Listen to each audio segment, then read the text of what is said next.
Good morning students. Welcome back to the e-learning platform of the GS College of Commerce, Wardha.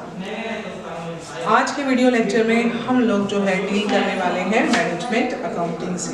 Management accounting 6 semester का एक subject है जो कि मैं लेने वाली हूँ इस सेमेस्टर में आपके लिए।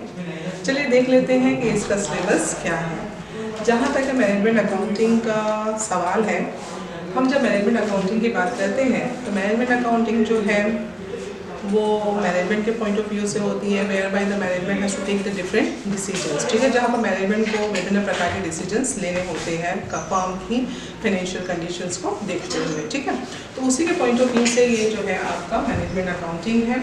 इसमें बेसिकली 4 यूनिट्स हैं और ये 4 यूनिट्स जो हैं आपके 4 यूनिट्स में कुछ पोर्शन थियरी का है, कुछ पोर्शन प्रैक्टिकल का है। ठीक है, बेसिकली जो एग्जाम्स में आपका जो क्वेश्चंस आएंगे उसमें थियरी और साथ ही साथ प्रैक्टिकल्स दोनों ही प्रकार के क्वेश्चंस रहेंगे। चलिए देख लेते हैं कि यूनिट 1 में क्या है।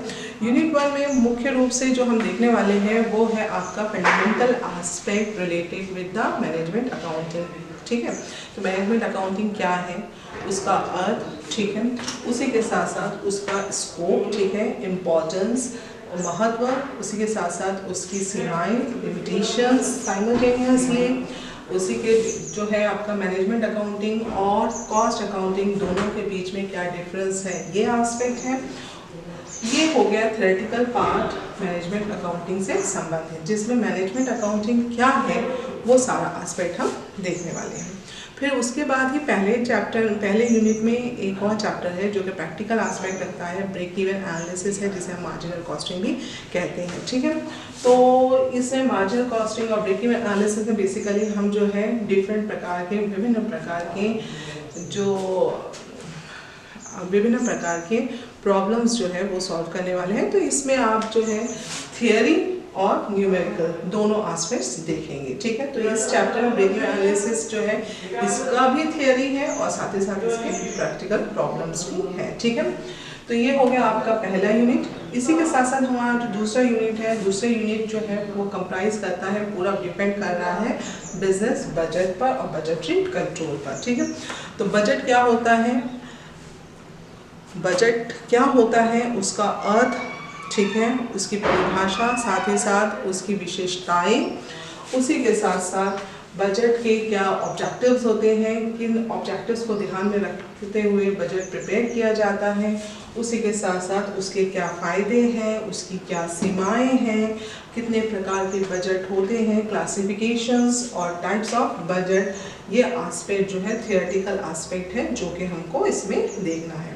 साथ ही साथ इसमें आपको प्रैक्टिकल प्रॉब्लम्स भी करने हैं, न्यूमेरिकल्स हैं जो कि हमें इसमें देखने हैं, और वो है आपका problems which are related with the cash budget and the flexible budget. ठीक है, तो कैश बजट हमको देखना है और फ्लेक्सिबल बजट हमें इसमें देखना है। ठीक है, तो ये हो गया हमारा दूसरा यूनिट 2। अब हम चलते हैं यूनिट 3 पर। तो यूनिट 3 में क्या है, यूनिट 3 में मुख्य रूप से हमको जो है एक ही चैप्टर है जो कि डील करना है, जिसमें हमारा जो पर्टिकुलर एस्पेक्ट है वो एस्पेक्ट है रेशो एनालिसिस का। ठीक है, रेशो एनालिसिस इसका पहले थ्योरेटिकल एस्पेक्ट है, थियरी है। ठीक है, कि रेशो क्या है, उनका अर्थ, ठीक है, उसका सिग्निफिकेंस, उसका महत्व, उसी के साथ साथ रेशो एनालिसिस की क्या सीमाएं होती हैं, लिमिटेशंस क्या है, और साथ ही साथ उसमें जो है कितने प्रकार के रेशोज हैं जो हमको देखने हैं। ठीक है, तो क्लासिफिकेशन ऑफ रेशोज देखेंगे, प्रकार देखेंगे उनके।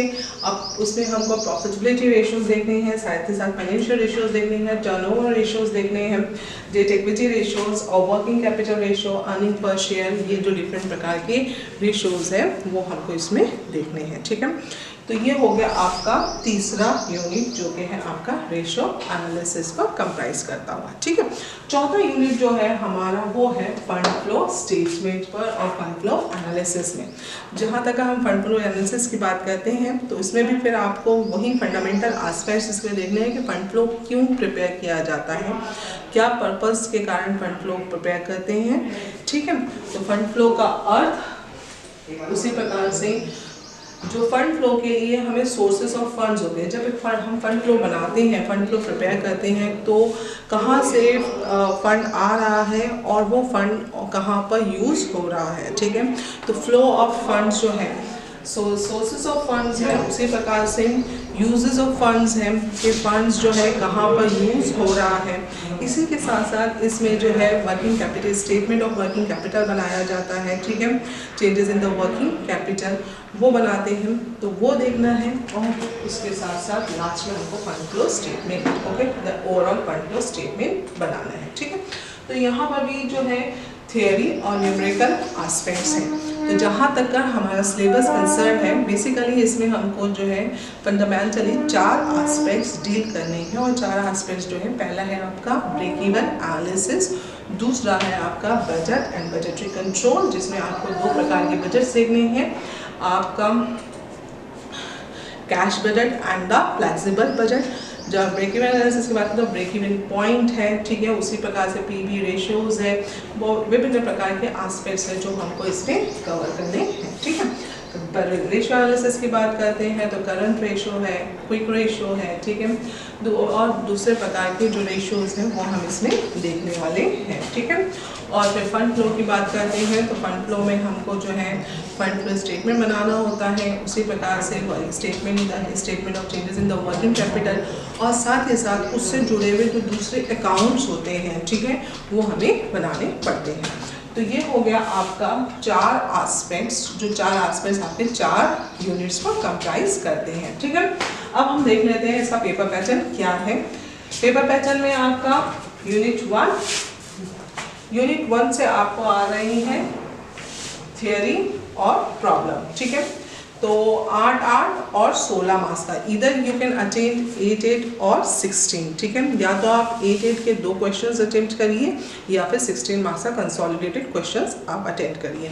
तो जहाँ तक हम ए बी की बात करते हैं तो ए जो क्वेश्चन है क्वेश्चन 1 का, उसमें आपको थियरी है जिसको आपको थियोरेटिकल एस्पेक्ट उसमें लिखना है, 8 मार्क्स की थियरी है। उसके बाद जो इसका बी पोर्शन है जिसमें आपको प्रैक्टिकल प्रॉब्लम है, लेकिन ये प्रैक्टिकल प्रॉब्लम 8 मार्क्स का है, छोटा है। और उसी के साथ साथ आपका जो सी एस्पेक्ट है, या तो आप ये दोनों करिए, ए करिए या बी करिए, या फिर आप सी करिए। तो सी में बेसिकली जो है प्रॉब्लम है जो कि 16 मार्क्स का एक लॉन्ग क्वेश्चन है, ठीक है, लॉन्ग प्रैक्टिकल क्वेश्चन है। तो ये हो गया आपका यूनिट 1। ये जो क्वेश्चन नंबर 1, जिसमें क्वेश्चंस जो है फंडामेंटली कहाँ से आने वाले हैं, यूनिट 1 से, ठीक है। उसी के साथ साथ क्वेश्चन नंबर 2 है जो कि यूनिट 2 पर कंप्राइज कर रहा है, ठीक है। इसमें जो भी क्वेश्चंस आएंगे वो यूनिट 2 से रहेंगे। यूनिट 2 हमारा कौन सा है, budgetary control, business budgets and budgetary controls, ठीक है। तो ये एस्पेक्ट से है। इसमें भी आपका पहला जो एस्पेक्ट है, इधर ए बी और सी। ए 8 मार्क्स का है, बी 8 मार्क्स का है, 8 मार्क्स की थियरी है ए, और बी जो है आपका 8 मार्क्स का प्रैक्टिकल प्रॉब्लम है, ठीक है। या तो फिर आप ये करिए, इधर ए बी करिए और सी करिए, ठीक है, प्रॉब्लम सी करिए 16 मार्क्स का। उसके बाद है आपका यूनिट 3 जो है क्वेश्चन नंबर 3 है, जो कि अगेन कहाँ से आने वाला है, यूनिट 3 से, मतलब रेशियो एनालिसिस से। तो रेशियो एनालिसिस से क्वेश्चन रहेंगे 8 मार्क्स का थियरी, 8 मार्क्स का प्रैक्टिकल प्रॉब्लम और 16 मार्क्स का प्रॉब्लम, ठीक है। उसके बाद है आपका यूनिट 4 क्वेश्चन नंबर 4, जिसमें आपको क्वेश्चंस जो आने वाले हैं वो कहाँ से आने वाले हैं, यूनिट 4 से। 8 मार्क्स का थियरी ए, बी 8 मार्क्स का प्रैक्टिकल प्रॉब्लम, या फिर इधर ए बी करिए और फिर सी करिए। सी जो है आपका 16 मार्क्स का कंसोलिडेटेड प्रैक्टिकल प्रॉब्लम है, न्यूमेरिकल है, जो आपको इसमें करना है, ठीक है। तो ये हो गया आपके 4 यूनिट से कंप्राइज करते हुए 4 क्वेश्चंस, ठीक है।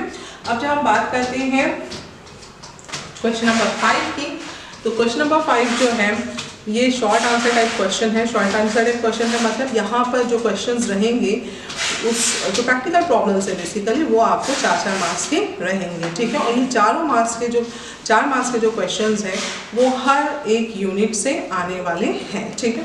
तो इसमें आपका यूनिट 1 से जो क्वेश्चन नंबर 5 है उसमें क्वेश्चन नंबर 1 है 5A या 5-1 भरकर बोलते हैं, तो वो जो है यूनिट 1 से आएगा, 4 मार्क्स का प्रैक्टिकल प्रॉब्लम है, ठीक है। उसी के साथ साथ क्वेश्चन नंबर 5B की बात करें तो वो यूनिट 2 से आएगा and that is again of the 4 marks practical problem. Question number 5C ये जो है आपका यूनिट 3 से आने वाला है और प्रॉब्लम है। और क्वेश्चन नंबर 5B जो कि आपकी यूनिट 4 से है और ये प्रैक्टिकल प्रॉब्लम है। तो 4 मार्क्स के प्रैक्टिकल प्रॉब्लम है जो कि हमको यूनिट क्वेश्चन नंबर 5 में देखने वाले हैं। तो जहाँ तक कर आपका क्वेश्चन पेपर पैटर्न है, ये जो है आपका A, B और C। पहला क्वेश्चन जो है, पहला क्वेश्चन का क्वेश्चन नंबर 1 का A जो है वो बेसिकली फंडामेंटली आपका थियोरी रहेगा, उसके बाद 2 जो है प्रैक्टिकल रहेंगे। B प्रैक्टिकल है और C प्रैक्टिकल है। आपके पास चॉइस है, इंटरनल चॉइस है जिसमें आप A, B अटेम्प्ट करिए या फिर आप C अटेम्प्ट करिए, ठीक है। लेकिन जहाँ पर हम क्वेश्चन नंबर 5 की बात करते हैं तो क्वेश्चन नंबर 5 में आपको 4 मार्क्स के क्वेश्चंस हैं और इसमें किसी प्रकार की कोई इंटरनल चॉइस आपको नहीं दी गई है, ठीक है। तो ये हो गया आपका entire syllabus and paper pattern. इसके बाद के वीडियो लेक्चर में हम लोग जो है इससे रिलेटेड एस्पेक्ट देखेंगे। Thank you.